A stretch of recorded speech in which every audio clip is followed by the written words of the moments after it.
Hello, John. I'm super excited to have you as an interviewee in the Joomla LMS blog. Before we go there, how does it feel on the other side as an interviewee? I love being interviewed, actually, probably because I'm so vain, but it's always interesting to be asked questions because it actually makes you think. So I'm very, very glad of the opportunity. And of course, I get an opportunity as well to speak to your audience. And hopefully I can add a little bit of value to them today because that's what I always try to do. Great, so let's start. Can we start by learning a little about you? You are a former British Army officer and international investment banker. How did you get in the field of online learning? Fundamentally through desperation. When I came out of university, I joined the British Army and I was an Army officer for about 5 years. I then left that and went into investment banking, which I did for, well, I still do. I mean, I've been investment banking since 1988, hence all the grey hair and the thinness on top.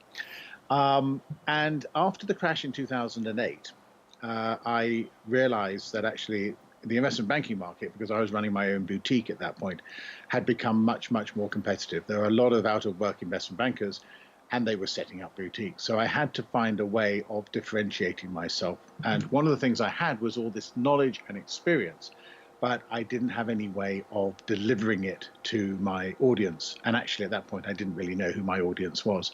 So I taught myself all about online marketing, and then discovered the power of creating online courses. So then taught myself to do that.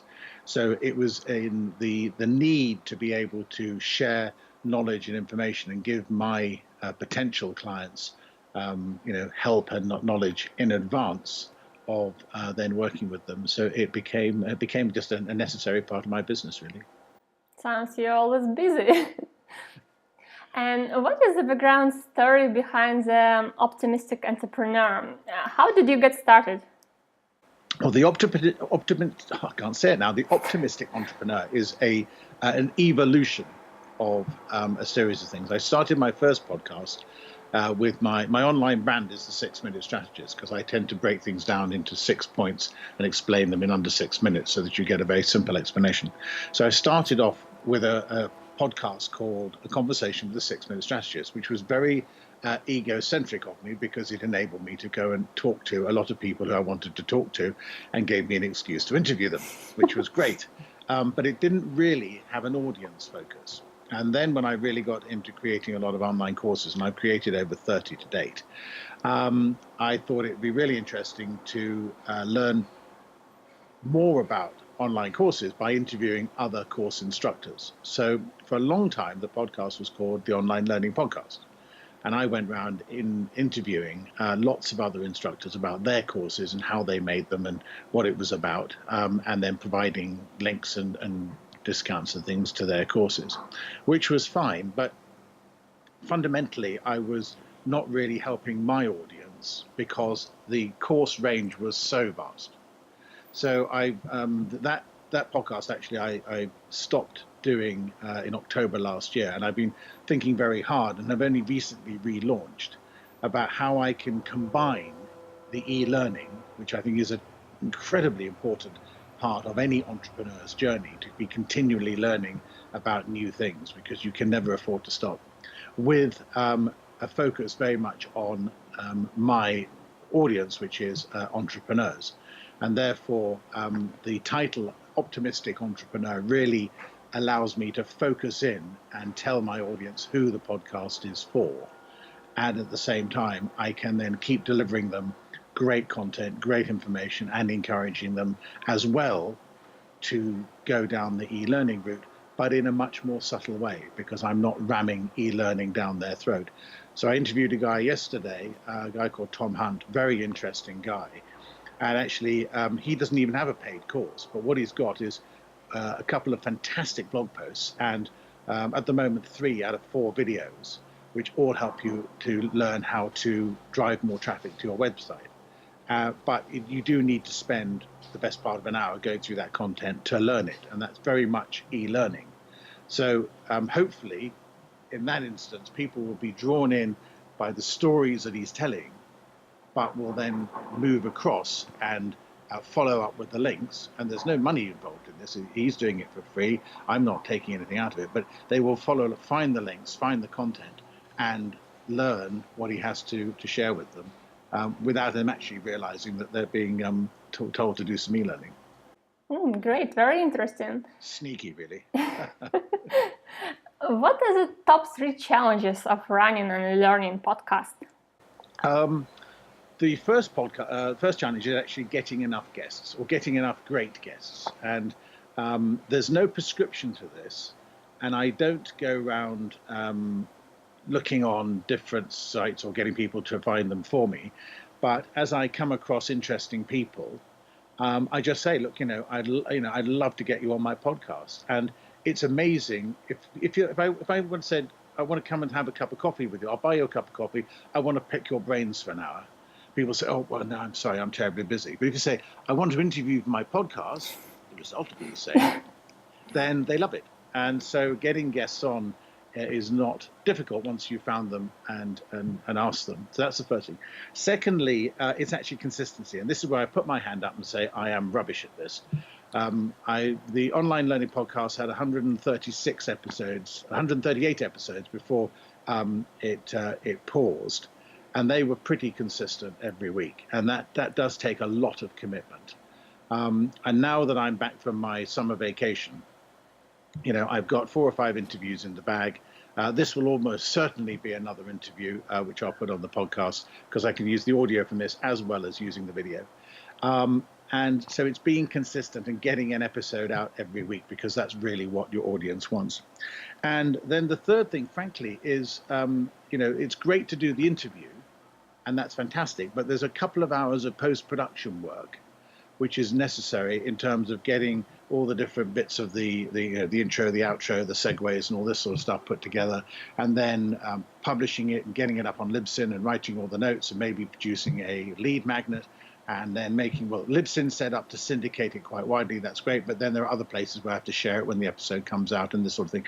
So there's that post-production admin, which again requires a commitment and dedication, which is just as important as the interview. And having spent the time with my guest and they given their time to me, of course, it would be very remiss of me if I then didn't do my best to make sure that the production qualities were the highest and the follow-through was done properly. So those are the 3 things: quality guests, consistency of delivery, and getting all the post-production admin, the boring stuff done to the best possible standard. And speaking of entrepreneurship, you've interviewed many marketers, businessmen, and what was the most memorable interview and why? That's a very good question to which fundamentally I don't have an answer. I mean, I've been very lucky. I've interviewed quite a number of big names. So I've interviewed John Lee Dumas, I've interviewed Chris Ducker, I've interviewed Tris Brogan, but I've also interviewed literally hundreds of what I would call below the parapet people who are working hard in their businesses or making amazing courses, but who don't have a massively high profile.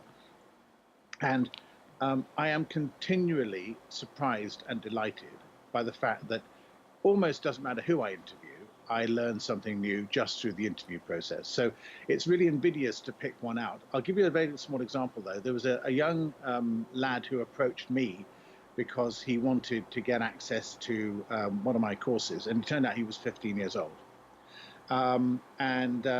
Anyway, so I'm pretty relaxed about. I give away about 80% of my courses anyway because I'm a great believer in spreading education. And so I said, fine, okay, I'll let's jump on Skype. I said, let's have a chat and then see how I can help you. And it turned out that not only was he 15, he was also extremely bright. He was interning at that point. He was interning for one of the big software companies. Then he was due to be interning for Uber. He was already the CTO of his own startup. And I was saying, hang on a second. I need to interview you. I said, you can teach me more than I can teach you. So from the most surprising, the most engaging and unexpected areas, you find and learn so much from people. So I value all my guests. I'm really delighted because it's a great way of building a bond and getting to know somebody.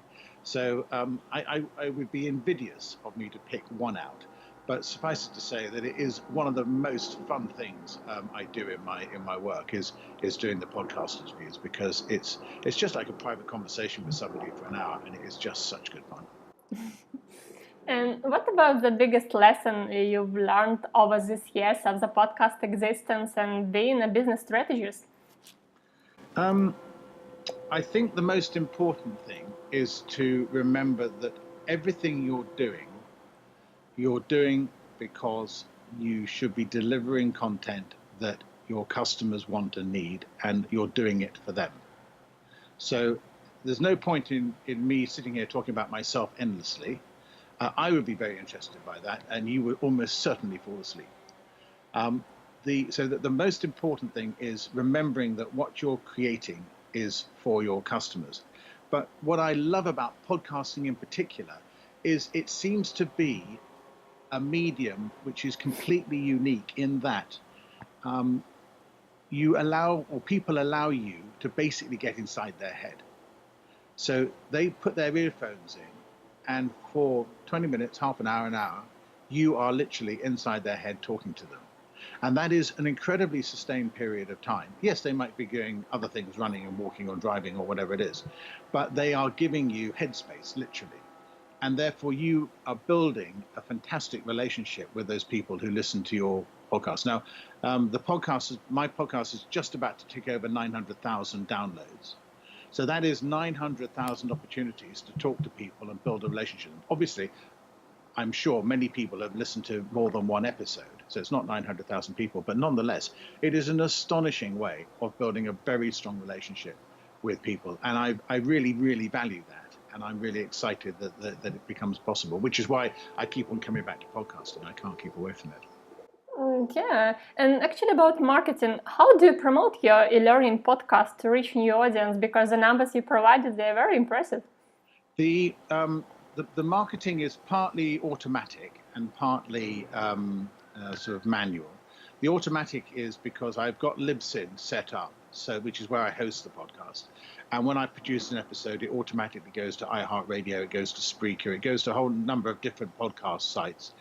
It automatically gets published on Twitter, on LinkedIn, on Facebook. So that happens whenever I publish an episode. But there's also the follow-up of doing that. So I then go into my Facebook groups, and I will go and tweet about it, and I will go out and tell people about it. Maybe I'll create something and stick it on Instagram. But the other great thing about doing an interview style podcast as opposed to a solo podcast, because obviously there are different types of ways of doing it, is that your guests produce a fantastic channel for you automatically to promote your podcast to a new audience, because it doesn't matter whether they've got a huge audience or a small audience, but then nonetheless they will bring your podcast, because I always let them know when it's been published. I always send them the direct link. I always send them an embed code so they can put it on their website. And that means that every episode potentially reaches a new audience, because my guests will share it with their communities. So that is the best way to grow. It is to get really interesting guests. Don't necessarily just try and get big names. But get interesting people. And if you can get interesting people who have got something to promote. So if you hear somebody's got a book coming out and it's relevant to your audience, then, a couple of months before the book is due to be published, get hold of them and say, look, I'd love to interview you for the podcast. We can do the interview now while things are quiet, and I'll put it out around the time of your book going out, and then you can use that for your promotion. But they'll then want to promote your podcast because they're promoting their book. So getting your guests to do some of the hard work is probably a really, really good tip. Yeah, great. Actually, I wanted also to ask you about one piece of advice for people who are who are thinking of starting their own e-learning podcast. I'm going to give you a link in a minute to make it really easy. But the best piece of advice is don't be afraid of doing it. When I started off, I was really nervous about speaking to a microphone. I thought it was going to be really difficult and all this. And actually, I sat my teddy bear on my desk in front of me, so that I could talk to my teddy bear. Literally, I'm 56. I mean, I'm talking to a teddy bear. But I needed to have a focus in order to talk to somebody because I wasn't used to talking into a microphone. So don't be afraid of it. It's actually not that difficult. Now, many of your audience, I'm sure, have heard of Pat Flynn. And Pat Flynn, if you Google Pat Flynn, how to podcast, he has got a page on his blog, which is frankly amazing in terms of teaching you step by step how to set a podcast up. And he's got about 6 or 7 videos up there as well. I've just looked at the page before we came on, and he's added an awful lot more to it. But the videos in terms of the equipment you use, how you set up the software, how you go about the whole thing. If you've never podcasted before, just go and spend that time on Pat Flynn's blog. It's all free. It's a fantastic service he provides there. And I've looked at a number of other courses and things on podcasting. And yes, you can get into a lot more technical stuff. I started off, I did all my podcast mixing in GarageBand on my Mac. Now I use Audacity because it allows me to do more sophisticated things with the sound. But frankly, you can just start off with a reasonable USB microphone, a simple webcam if you want to use webcam to record it. Otherwise, you don't even need the camera. Everything on a Mac is basically enables you to do it. And Libsyn hosting is from $5 a month, so it's not very expensive to get the hosting. If you're going to do a podcast, definitely get it hosted by somebody other than the people who host your website. And Libsyn is dedicated for that. That's who I use. I think they're great. Again, no affiliate relationship or anything, but libsyn.com. Definitely check them out. But go and learn how to do it with Pat Flynn, and within a couple of hours you'll be ready to record your own episode, providing you've got a basic microphone. So the key point is, don't be afraid to do it. Go and do it. But once you start it, commit to it and keep going, because most podcasts fizzle out after about 8 or 10 episodes. My first one ran to 69. The online learning podcast ran to 138. The Optimistic Entrepreneur is definitely going for a long, long time yet, because it's such great fun, people. Go and do it. Great, thank you, John. I have like 100 more questions I would like to hear your thoughts on, but I don't want to take more of your precious time. I'm really grateful for having this opportunity to do this interview. Thanks a lot. No, it's been brilliant to talk to you, Ilona. Thank you very much indeed for inviting me into your blog. Thank you. Goodbye. Bye-bye.